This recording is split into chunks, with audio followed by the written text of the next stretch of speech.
welcome to the September 11th Board of School Trustees meeting. We would like to start out with a prayer, please. If you'd like to join me, bow your heads. Lord, we thank you for the opportunity to meet this evening. Thank you for a good beginning to the school year. Help guide us to make wise decisions, doing what is best for our students and staff. And on this day, we especially want to keep the families and friends of all those lost in the tragedy of 9/11 in our thoughts and prayers. In Jesus' name we pray. Amen. Amen.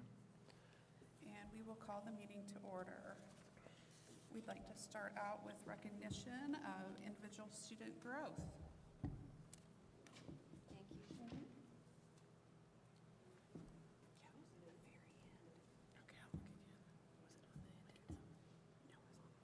Hello.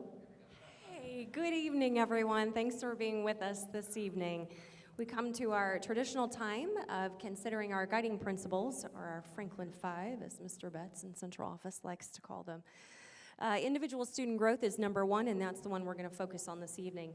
And we have a couple of different areas we would like to recognize tonight. Central 9 Students of the Month. If you've been with us before, it's a tradition for us to recognize these students on a monthly basis. So we want to congratulate our September Central 9 Students of the Month. Josh Barnett in Automotive Services. Josh, if you're with us, please come forward. David Scott in Information Technology Operations. Krista Ennis in Landscaping. And Easton Henderson in Criminal Justice. Please join me in congratulating David. Oh, no, come here. Oh, we're not done. We're not done. Get off that easy. We're not done. All right, so we're going to ask a few questions, and you're going to introduce anyone that's with you tonight. So first off, what do you do in your program? I take care of all the 3D printers for Mr. Malkin because when he deals with them, he gives up. But it's with him, if it's his own stuff, he'll want to break it here sooner or later. But if it's somebody else's, he'll take good time and good care of it. And when I do that, I take care of it. I tell him, I'll give him part numbers. If we need parts for them, we'll fix them. We'll get them going again. We've got 2 of them that we still need to work on. We've got a MakerBot Method X, carbon fiber one, and a Viper Anycubic as well. And what do you hope to do after you graduate? I hope to get into Geek Squad over at Best Buy up in Greenwood and still work at my job at Marshall's for 15 years. Oh, no, and one last thing. Who brought you today? Please introduce anyone in the audience. My dad brought me here today. And we got your picture.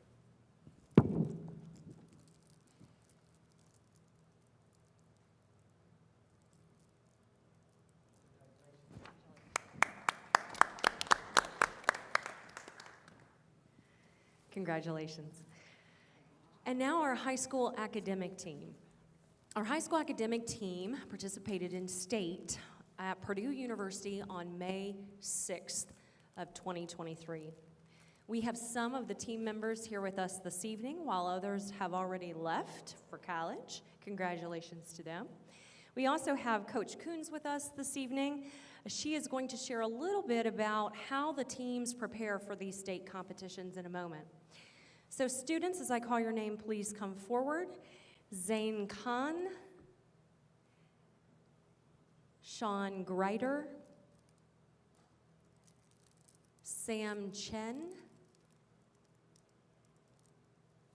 Caitlin Smith, Noah Woods, Ethan Bergman, and Luke Bromley. Please join me in congratulating these students. I also want to tell you that our science team placed 7th in the state competition. Our social studies team placed 1st in the state competition, and our interdisciplinary team was the state runner-up. Coach Coons, do you want to come forward? What'd she say? Come on up. Who'd we forget?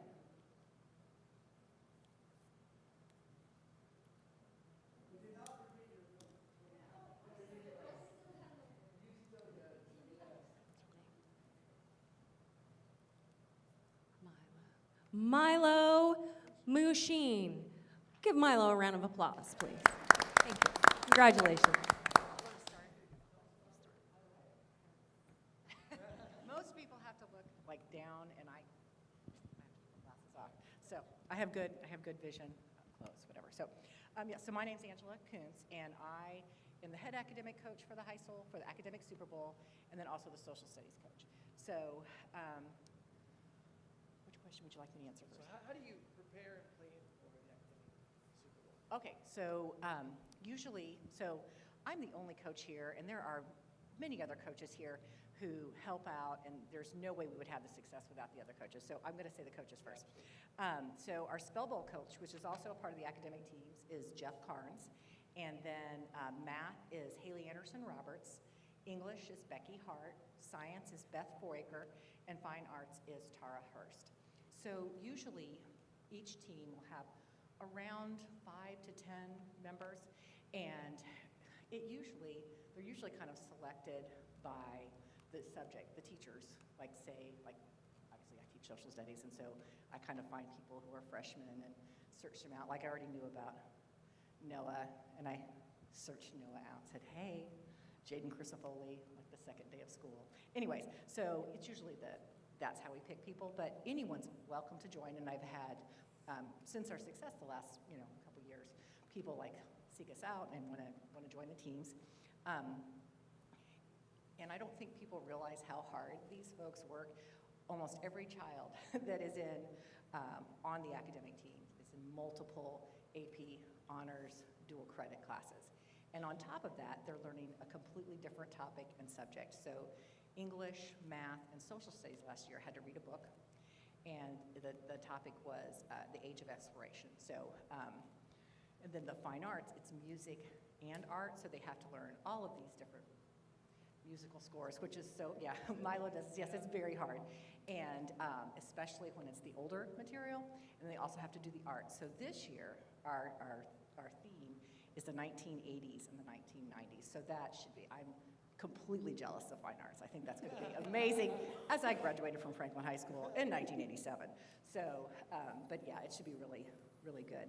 And, but one thing we are doing new this year, I had several 6th graders, 3 to be exact, who are interested in social studies, and they kind of followed us along.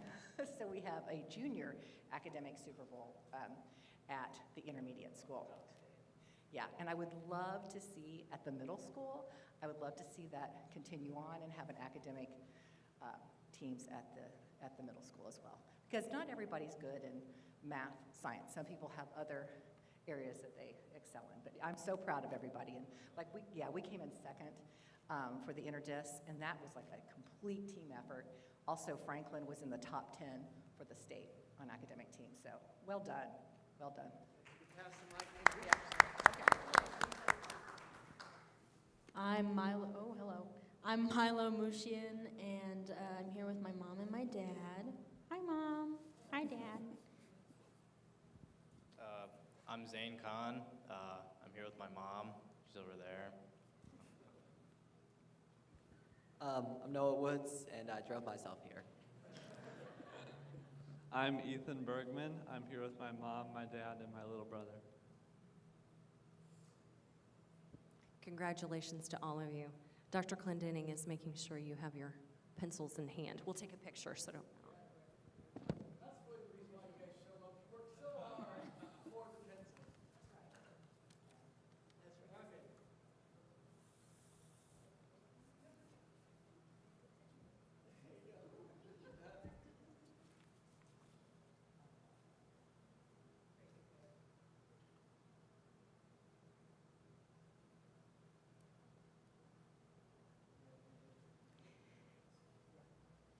Congratulations to everyone we recognize tonight. Thank you also to our family members, our community members, neighbors, supports, teachers, coaches who work with our students. It takes all of us working together, so just thank all of you so much. If you do not wish to stay for the rest of the meeting, now would be your time to exit, but you are always welcome.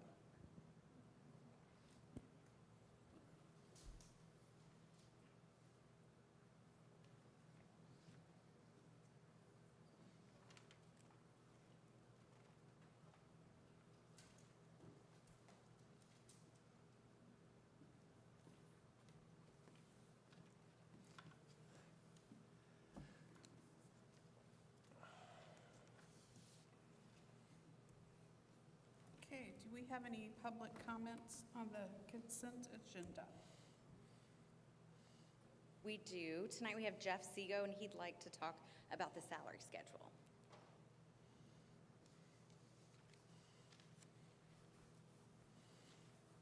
Good evening, and thank you for your time. Dr. Clendenning and the school board, it's a very personal story. The agenda is going to be before you tonight and voting on. My name is Jeff Sego, like she said. I'm a school bus driver for special needs buses for our corporation. The issue you're considering tonight for hopefully passing is one that's near and dear to my heart. Let me explain why. I personally watched several of these incredible people that work with essential skills, both on the bus and in the classroom. And I've seen them get hit. I've seen them get spat upon. I've seen them been treated, quite horribly. And they still did a very professional and were very patient with these students. It's incredible just to watch them. In my time in working with these incredible kids, though, I believe it's very important for these people to be recognized. I've been asked many times why this issue is so important to me. Well, you see, it's kind of like a family affair. My son had been a bus aide at one time. My daughter-in-law, a graduate of Franklin High School and then obtained a degree from Franklin College, her entire life has worked with a special group of kids. She is now the center manager for one of our largest autism centers in this area. So we should be really proud of her. But my wife, in particular, is the reason why. She is the one who has introduced me a long time ago to this special group. She was once an essential skills aide at Northwood Elementary. She then went on to work on a bus as an aide. She then obtained her license and got her own route. Unfortunately, though, in 2019, she obtained a very rare form of lung cancer. She was, however, she drove for a few years with the cancer until she had to finally give up her license because of her health conditions. But in 2021, she was able to see me get my own route. You see, after 33 years with working with the state police, I worked here part-time as a bus driver also. I retired to take care of her because of her health in 2022. And then later on in 2022, she passed away. But before she did, again, she was able to see me get my own route. And even in her last days, we would talk about these incredible kids and working with them. So you see why this is very near and dear to my heart. I'm on a committee, and I represent this special group of people, the drivers and aides. But I also work, like I said, alongside the ones in our classrooms when they're bringing kids out. It's been a very long journey. We've talked a lot about this, about the pay. Our aides have been underpaid, if you will, around the other schools in the surrounding area. And they still continue to do this job, very professional. I told them I would fight for them. And so that's what we did. But let me say this. I sent the letter to Dr. Clendenning, and less than an hour later, we received a message from his secretary that he wanted to meet with myself and my boss, Doug Dickerson. And so we met with him, and he already had an answer and fixed the problem. I've worked in the government since I was 21 years old, both in the military and with the state police. I shared this with him. I've had a lot of good leaders. I've never, in the government, working with them, seen anyone react so quickly to fix the problem. And I'd like to thank you for that. So when you're addressing this issue tonight, just think it's personal people and lives. Thank you. Thank you. Thank you, Mr. Sego.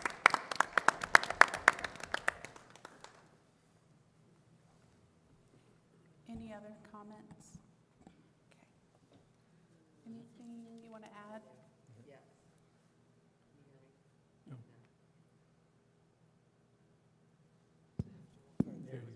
Okay. I have 3 items on the consent agenda that I would like to comment on. The first being the contract award for cafeteria tables. This last purchase for Northwood Owls put us over the $150,000 mark. So for this one, we did a sealed bid process. We got 2 vendors who bid on the project. However, one of those vendors provided a proposal on alternate products. So they didn't really comply with the bid requirements. We really have no idea about the quality of those tables, nor the custom logos that were supposed to go on them. So for those 2 reasons, we are recommending that we go with the higher bid of $60,632.24 from HPS.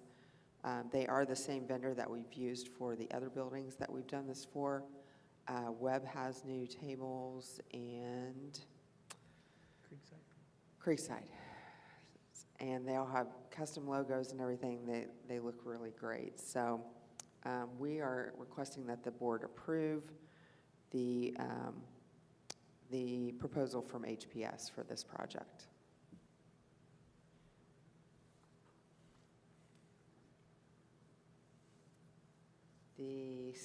My second item is the liability insurance.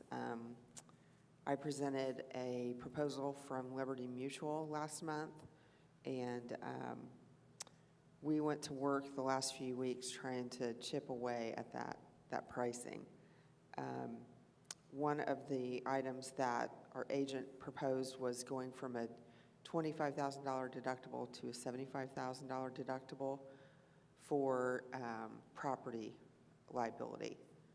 And that would be per incident. So if a storm came through, damaged multiple buildings, we would just pay that one deductible of $75,000. We've only had a couple property claims in the last 4 years or so. So I hate to even say this. There isn't a lot of risk to it. There's a what? What did you say? But A lot of risk. A lot of risk. Okay.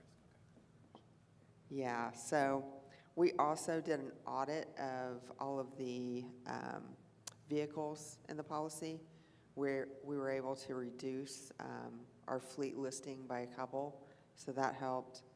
And then we had a maintenance barn at CBIS that appeared to be overstated as far as the replacement value, so we were able to reduce that replacement cost by about $170,000. We also kind of cleaned up the VIN numbers. There were some inconsistencies between our records and the insurance records. So with all of these adjustments, we're able to save another $22,000, which isn't a lot, but every dollar counts, right? So we were happy about that. So with your approval, we'll go ahead and enter into those policies as is. And then my last item are the salary schedules. First off, the lifeguard position we have not hired lifeguards since 2013. Historically, we've had an agreement with the Parks and Recs Department where they scheduled and hired lifeguards, and they invoiced us for those services. So we are proposing that we add a lifeguard to the salary schedule with the aquatics director and the performing arts coordinator. Cole did some peer mentor review within our county to make sure that we were competitive. And with that, we're recommending $15 an hour for 0 to 3 years of experience, and then $17 an hour for 4+ years of experience. And then, as Mr. Sego talked about, and we have a couple of other salary schedules, one being the bus aides that Mr. Sego referred to. another being the developmental preschool assistants. Both of these positions also work with essential skills students. And if you recall, a couple meetings ago, we approved a $2 an hour increase for those positions. Well, these positions work with those same students, do those same tasks, and have to have those same skills. So we're recommending that that the board approve a $2 an hour increase for both developmental pre-K assistants and bus aides. That's all I have for consent. The last thing on the salary schedules, we will, if it's approved, we'll be going back to the start of school year and applying that same rate for the bus drivers as well as the preschool, which is consistent with our practices when we do make adjustments during the school year, just so everybody understands that. Can I ask, I had a hard time hearing you. Yep. On the insurance, were you saying we were doing, because I see in the spreadsheet we have renewal policy and a revised renewal? Which one are we proposing? The revised renewal. So the $75,000. I'm sorry? The $75,000 deductible. That's for correct. incident. Yep. One of the things on those, when we looked at both of those, they gave us an option of stay of 25,000, move to 50 or 75. When we compared both 50 and 75, it was really not that much more money to increase that to 75,000, and looking at our history. And so that's why we adopted the concept of going to $75,000 deductible. Obviously, we don't want to get there, but I think in looking at that, it was, I don't know, just a few. What was the difference? Do you remember between 50 and 75? It was like $20,000. 22, I think. Yeah. Yeah. So in the end, it was really, we're going to save that money, $22,000 in premium cost, and so that's why we decided to go to that higher deductible. That's fine. I just couldn't hear you very well. Yep. That's all. Thank Yeah. Would it help if I step down here? you. No, it's good. Yep. Okay. So if you look at that sheet, their first proposal and what you approved last month was $468,073. Now it's down to $446,426. That makes sense? Okay. Thank you. And the last thing on the consent agenda, if you recall, last board meeting, we had a personnel item where we had to pull it out separately under Senate Enrolled Act 342. We are again asking for approval to hire 2 people that did come back with offenses on their background check. One of them was back in 2011 for driving while impaired. The other one happened in 2005. But the state is requiring us to make sure that they get voted on individually separately, so that's what you are voting on under Senate Enrolled Act 342.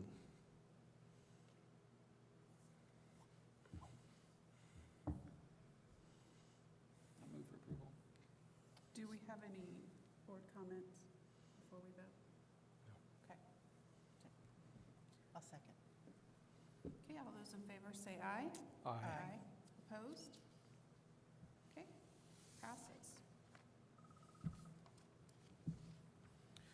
We'll move along to the superintendent reports. Smart Social. Mr. Zook and Mr. Purley will be Purley, presenting. Mr. Zook. Oh, and Mrs. Lawton too. All right. Brought the big guns in. Yeah. So you guys got to hear a little bit about Smart Social last year when Mr. Purley presented about doing that in his building. So just a quick recap of what Smart Social is. Smart Social is a program that teaches parents and students and teachers how to interact appropriately on social media and online. And also it helps to stay ahead of like the latest social media trends and challenges that are presented with social media. And in the information that you guys have, the slideshow on slide 3, it kind of goes over some the membership experience and what that looks like. And as you can see, it offers a lot of different ways that parents can engage with this material. So, I mean, it has, 54 different live Zoom events. There's video guides, lessons, communications kit. There's all kinds of ways that they try to interact and engage families. And with this, the new launch that they've had with these new features, they've gotten a 10 times higher engagement rate with parents, which is awesome to get them involved. As you can see on the 6th slide, pretty much all the teacher and principal work is done for them. There's information and pre-made templates for principals to be able to send out to the parents. Teachers' lessons are built for them with all the resources that they have on hand. The next slide, on slide 7, there's an example of a schedule for all the different months of the year and all the different items that they'll be covering during those months.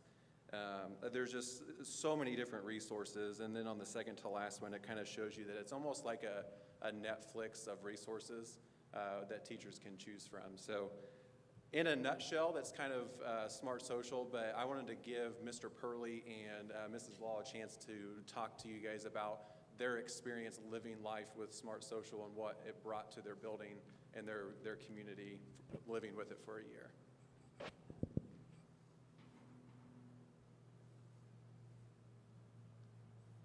All right, thank you, Mr. Zook. Great job giving the overview. I think I was here a little over a year ago when I asked to do this the first time, just piloted at Needham Elementary School. At that time, we were in the middle of about over 50 office referrals or situations that made it to my desk pertaining to social media, text messaging, phone misuse of our student population. And that's when I realized that we had a problem and I'd like to have some sort of solution or support to go with that problem. Following year, after rolling this out using Josh Oak's program, Smart Social, last year that number went to under 10. We did have still some misuse with our Chromebooks and personal devices, but it was a significant reduction. Josh says he's happy when 10% of the parents actually sign up and engage in that. That's a pretty good number for them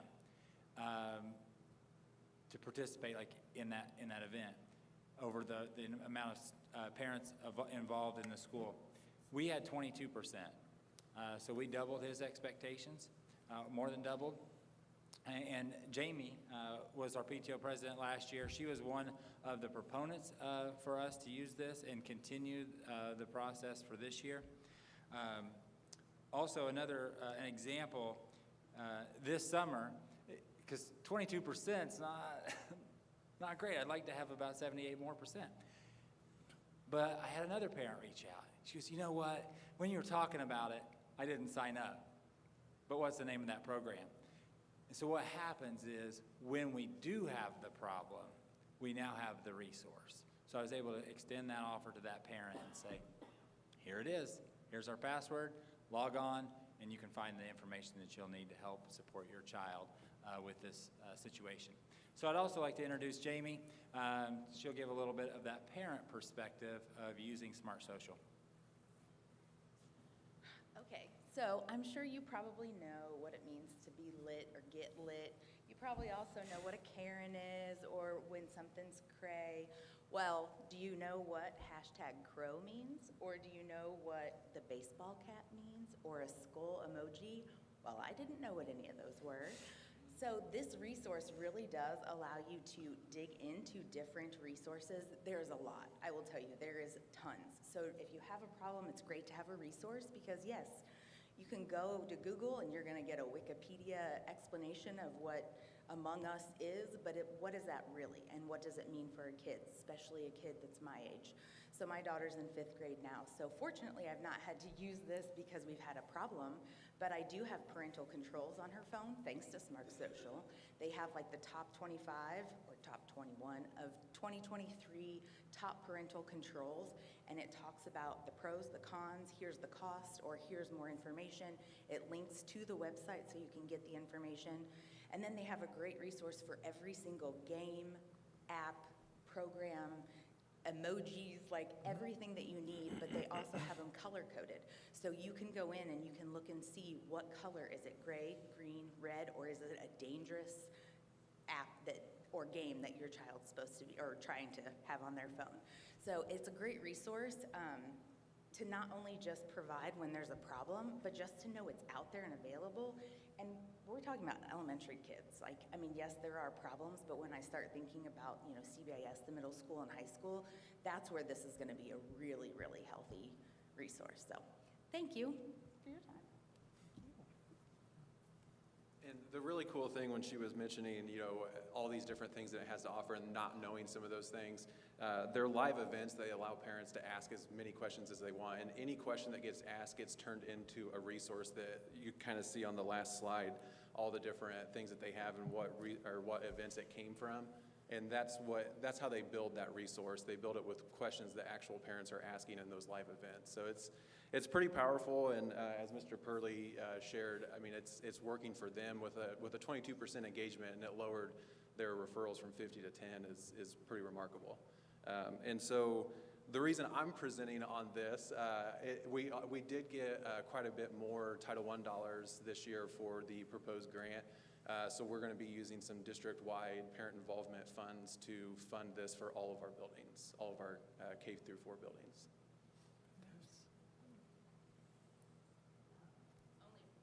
Because I've been asked what those additional ones that I threw out there mean.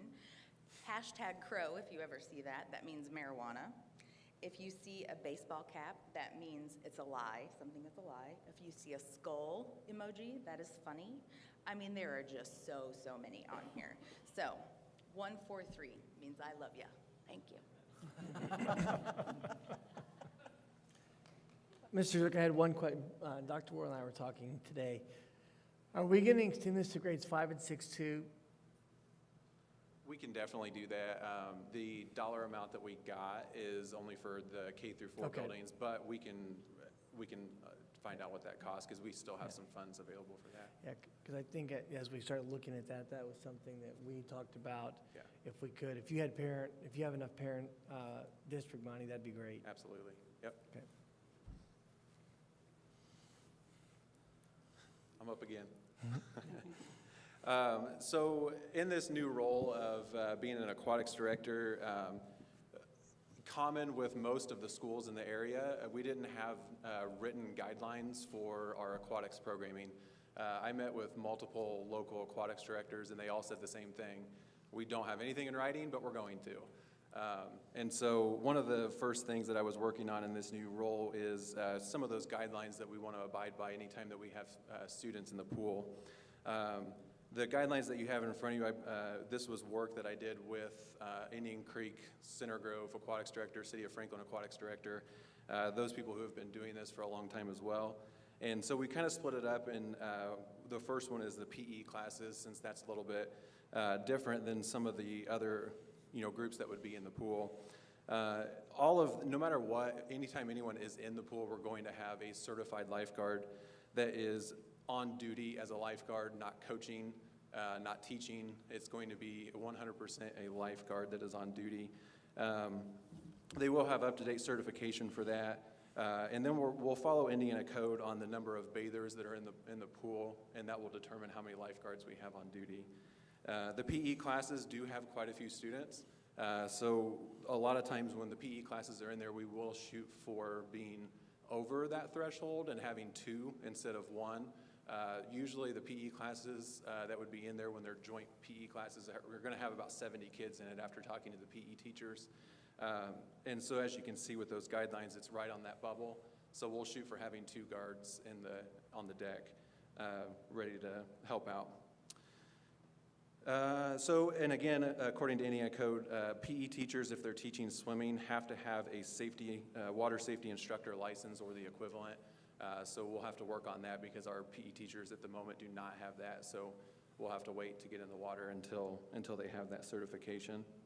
We will be doing a head count before anyone gets into the pool and make sure that we know exactly who's getting in and the number of swimmers getting in.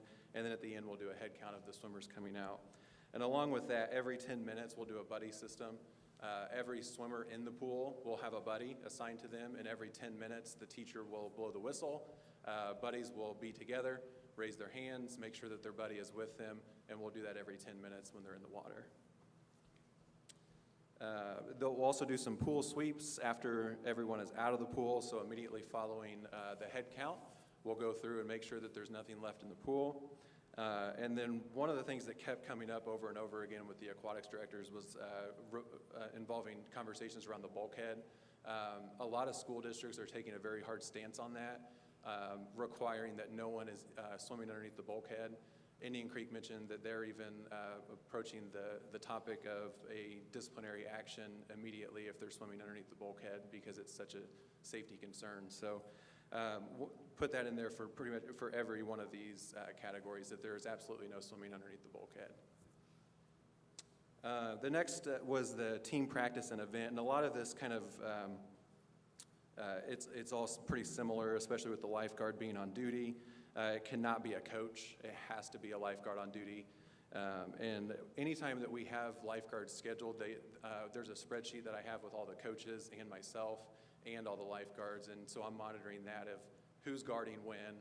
And then when I pop in there, I should be able to see that that person is easily recognizable as the lifeguard on duty. So on top of having that spreadsheet for checking that, I'm also going to be doing some pop-ins, making sure that that person is there and that we do have a guard on duty. For the teams, we already have all of our coaches that are lifeguard certified.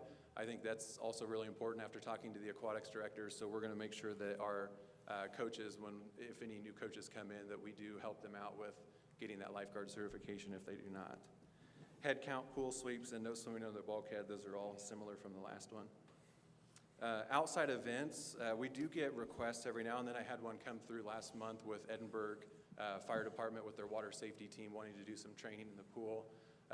Those organizations would have their own lifeguards, and anytime that an outside group like that would come, they would supply their own lifeguard, but they do have to supply the lifeguard certification for that person to me so that we can have it on file.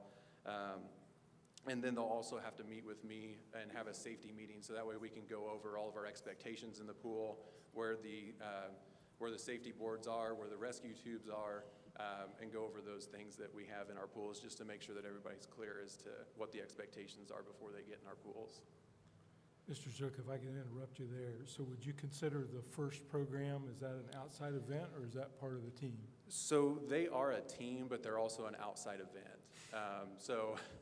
They are going to be supplying their own lifeguards. Franklin College is another one that's an outside event, so they'll be supplying their own lifeguards. I say that, but like Franklin College swimming and diving, we're using 2 lifeguards that we have. Once everything's approved and everything, there's new hire forms ready to go for them, for us to hire them. So I'm trying to build this pool to help Franklin College, and then we can all kind of work together to make sure that we have a pool of lifeguards to work from. Sure. My only suggestion is when you think about the contract or the agreement with those, that they abide by your numbers. Absolutely. Right, so that 0 to 75 and that tiered number, that applies to them. Yeah, absolutely. As well. And right now, Tina and I have been working with Mr. Young and his team, and we already have an MOU with Franklin College, but it doesn't have wording of lifeguards in there. So he has a copy of this, and he's working on adapting that MOU for Franklin College, and then he's also drafting up an MOU for First as well. So that way we have a written agreement, and we're all on the same page with that. Yeah, and then the second one to add on there is the bulkheads. I think that we ought to have wording for those outside events, the same thing. And if they violate that, then they're out of the pool. Yeah, for sure. Right? Yep. Well, I have a question about the bulkheads, and this may be a really dumb question, but is there any way to put a barrier between the two? Because isn't that going between like the diving well and the main pool? Yeah, so the bulkheads can move as well. And so one end of the pool is not as deep as the other end of the pool. Right. So I'm not sure if that's an option, because I know when you move the bulkhead into the shallow area, then it might mess up the liner of the pool. But yeah, Just never know. Mr. Betts, will you make note of that and help send some queries out of what could be? How much separation do we actually have, like in our pool, from the bulkhead to the floor?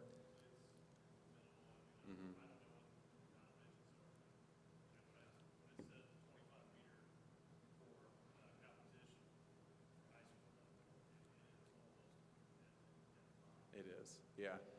Can you couldn't even repeat what he swim under said? that, then. Yeah, so even when it's set at the 25 meter, it's still very minimal. I mean, I don't know that anyone would be able to fit under there. They probably could get lodged under there if they attempted to swim under there, but there's not very much space down there at all. Thank you.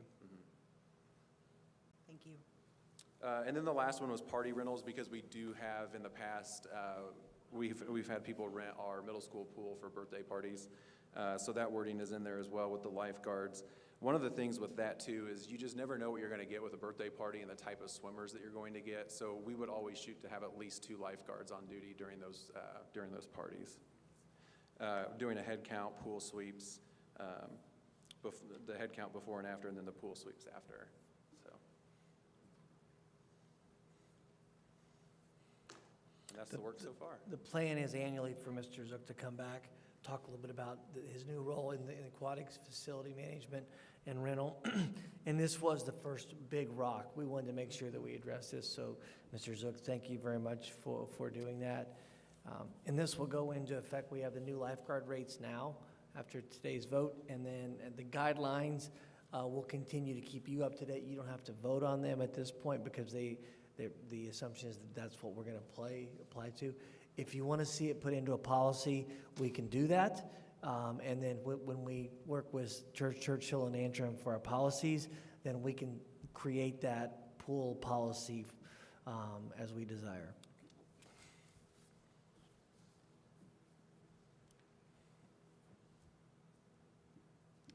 Okay, so last year at about this time, we started our My FCS Academy program. And as you remember, the purpose of the program was to create ambassadors for the district. We wanted to invite parents and community members in to listen, learn, provide feedback, and then go out and help us share our story. So last year, we invited 21 parents and community members to participate. We ended up with 20 who were interested in the program, and 17 of those completed. And by completed, I just mean they are those who didn't miss more than 2 sessions out of the entire year. So that was exciting. We then asked that those participants nominate parents, community members, just anyone kind of within our community to do the program this year. So we reached out to them individually, and we received 23 nominations. We also opened the application up as a whole to the community and shared that out on our website, social media, and Parent Square. We had 22 completed applications, and as of this morning, we have received 19 confirmations of those who want to participate. And we really find that the small group atmosphere provides for more in-depth conversation in a transparent environment, and so we feel like they're really getting the information that they want from our administrators and district leadership. So at the conclusion of last year, we did survey to kind of find out where we stood. Was this program successful? We asked a lot of different topics, mainly on were our topics covered valuable? Is there anything that we missed? We also asked about logistics. You don't get much out of the program if you can't attend, so we really wanted to know, were we offering it at the right time of day? Were the locations convenient? We had, I believe, 12 out of the 17 come back with really in-depth responses, so that was helpful as we planned for this year. Kind of off the topic of the survey success, since we started the program last year, we've also seen a lot of our participants engage in social media, whether they are answering questions on our behalf, they're quashing rumors on our behalf, or they're just sharing the positive stories. So that's been really exciting to see since last year. In the italics, those are things that we did change. So logistically, we are still inviting parents and community members, but this year we've also invited some employees to participate. As I'm sure you get this while you're out in the community, our employees are also approached when they're out in the community with questions and things about the district, so we want to make sure that they're armed with the same information. When everyone did agree that the evenings were the best opportunity for them, however, we really wanted to incorporate students into the program in some fashion, and so we are hosting one lunch event at the high school in January, and that way we can bring some students into the mix and allow them to also present. We also last year stayed solely at Custer Baker, but our last program was a tour of Union Elementary, and they really enjoyed that. So we are going to host our session at a new site each month this year so that they can kind of see all of their buildings. Our topics are remaining the same based on the feedback they provided. We may go into a little more depth on school finance and budget because that's super exciting. And they also wanted to know more about how we adopt curriculum materials, so we may do a little more concentration in those areas.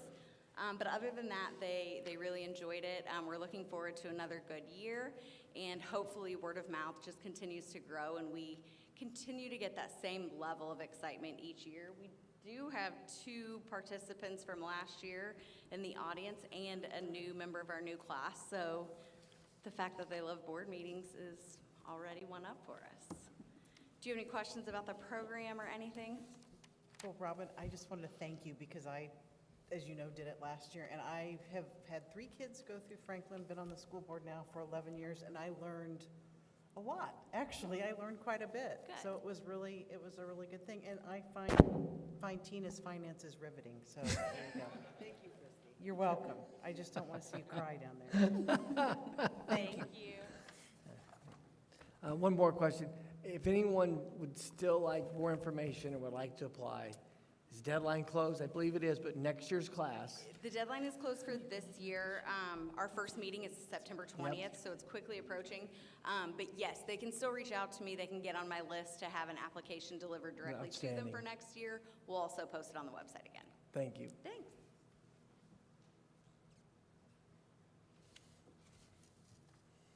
Okay. We'll move on to action items. Any public comments on action items? Okay, we'll go to the public hearing on the 24 budget. Yes, so as you know, this meeting serves as the public hearing for the 24 budget. If you look at the Form 3, which is the first attachment, there haven't been any changes in dollar amounts since the August budget workshop. However, there have been some changes with the tax rates requested and what I think will get approved in the end. So that's the slide that I passed out by hand that compares the August budget workshop to what I'm going to talk about today. So at the August budget workshop, we did not have the assessed value certified yet. And I waited until the end of the month before I had to publish all of these documents on Gateway and our website and still hadn't heard anything. So I reached out to our DLGF rep and had him look at my Form 4s and asked for any advice on what I could do to kind of compensate for not having that information. He knew that there was a delay because of a TIF in Greenwood, and we probably wouldn't have those numbers until mid-September. So he suggested that I reduce the assessed value estimates, and that would drive the requested tax rates up a little bit and provide some cushion. So on the slide that I gave you, everything in red is what we ended up as a final request. So the operations went from 42 cents to 50 cents. Debt service stayed the same. And then the referendum went from 24 cents to 26 cents, just to provide that cushion. The other, we did end up getting a certified assessed value over the weekend. So I now know what it's going to look like, and one of the ramifications of a 4% increase in assessed value is that our debt service rate will go from 88 cents to 86 cents, but I was predicting that it would go to 84 this year. So a couple things that will have ramifications there. We probably won't get below that 80-cent mark for another year. We've got a call with Baker Tilly this week to kind of go over some of these items, but it may take us a little longer to get below that 80 cents. I was extremely surprised with the 4% increase because we went up 18% last year. And ironically, the 4% exactly matches the cap that was placed on the operating fund.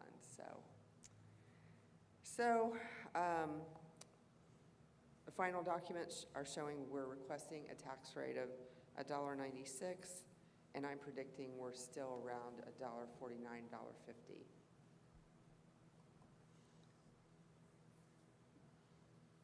Any questions? Did you say the assessed value went up 4%? Is that what I heard you say? Yes.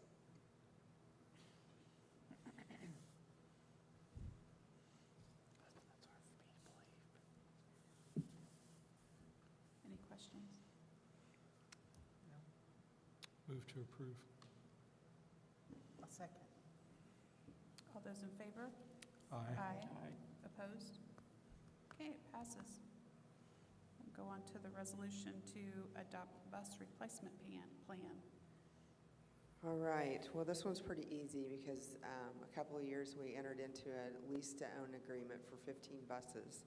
So our plan is to pay off that lease in the first quarter of '27, and then after that, we'll pick up purchasing 3 at a time, like we historically have done.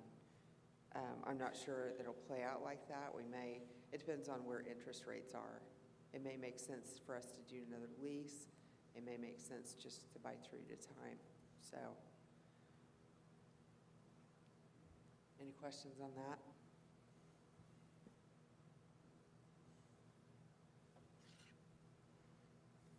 Move to approve. A second. All those in favor? Aye. Aye. Opposed? Okay, passes. The resolution to adopt capital projects plan. All right, this was also presented at the August board meeting. The only items that we have included in the capital projects plan are IT related. The network storage upgrade for $125,000, firewall for $150,000, and then a battery backup system for $75,000. Now there will be more items over $10,000 purchased, but a lot of that's going to come out of the bond proceeds with Benji's and Matt's projects in that fund, and that's not reflected on the capital project plan.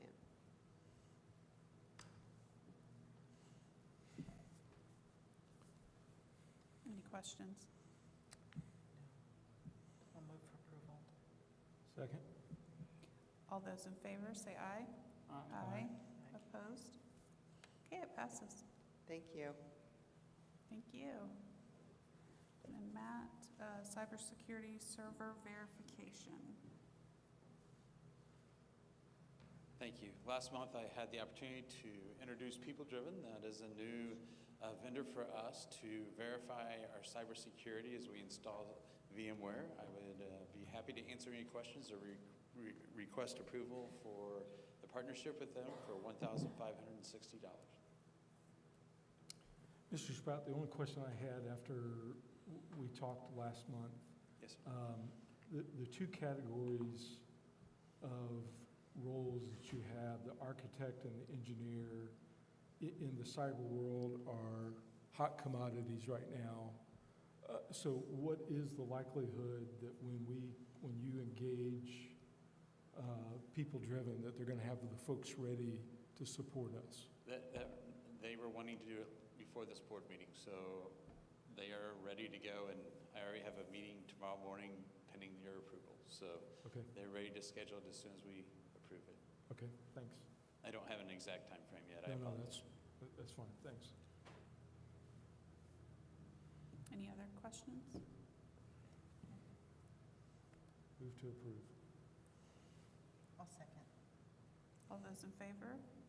Aye. Opposed? Okay, passes. Move along to discussion.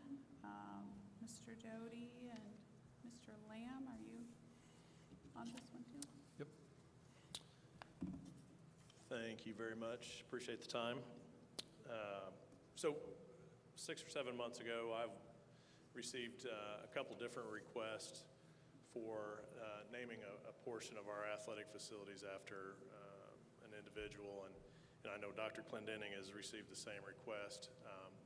At that time, I shared with those requesters that what our school policy was on naming of facilities, and the language in there that the person had to be retired or deceased at least 5 years separation from the school district, and that the individual they're requesting be named is still currently employed with us and is a coach. So, but I did share with those folks that I would take it to our athletic council, and if it's so moved from the athletic council, then be a discussion item here tonight, which it did. And so what you have in highlighted in green is some language that our athletic council came up with just to allow for basically consideration of the board if you felt so inclined to basically waive that 5-year limitation. So, and really it comes down to, I think, and you may all know better than I, but that 5-year limitation was put in there just to be able to give you time to weigh the impact of that individual that he or she's maybe had on the school community or the program or the high school, middle school, whatever it may be. So we came up with what we think is a way to help with, if we want to waive that 5-year limitation, help in weighing the person's impact. They must have shown longevity with the school district, having 10 or more years of service, and then also if other associations have done similar recognitions for the person through their Hall of Fame is an example, the Coaches Association Hall of Fame or our own Hall of Fame. If they're a member of that, then that may also weigh in the positive impact that a person's had. So that's where this comes from. Mr. Lamb is on our athletic council and helped me. I know Dr. Clendenning's seen this as well, and Mr. Ahaus. So this was the discussion that we had and the language that we came up with for your consideration. So happy to answer any questions if I can. I know Mr. Lamb would be too. Yeah, I think when we discussed this, the contributions of this individual, I mean, there was no question about, even though he's still a coach here, not just with the school, but what he's done for the community, done for the sport itself, really outweighs the limits that we had in the wording.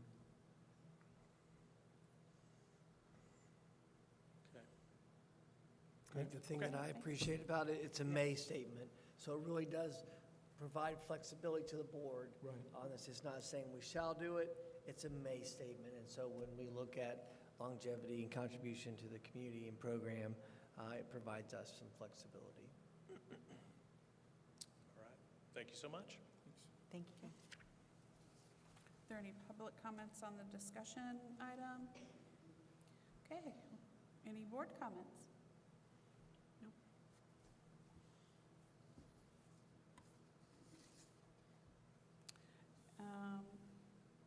Administrative comments? Just one comment. I remember last time we talked about an executive session to have some staff development on new federal law. We're still working with the attorney to try to come down and do that. Could not do it sometime in September, so we're looking for October now, which then will also parlay into my evaluation. We're still trying to get those together. So that's what we're looking at there. Just wanted to keep everybody in the loop on that.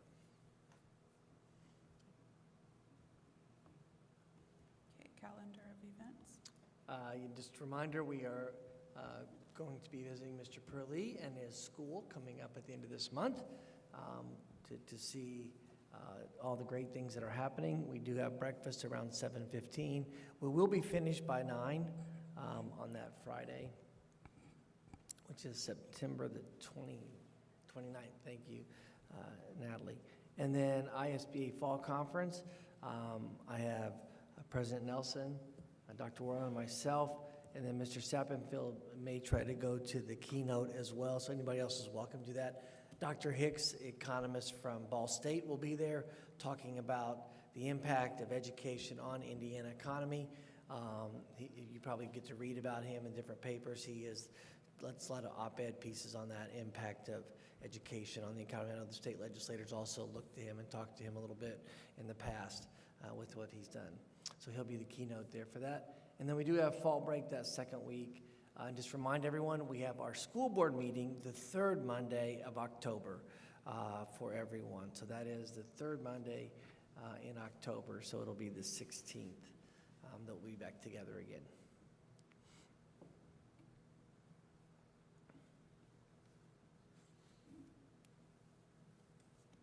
Okay.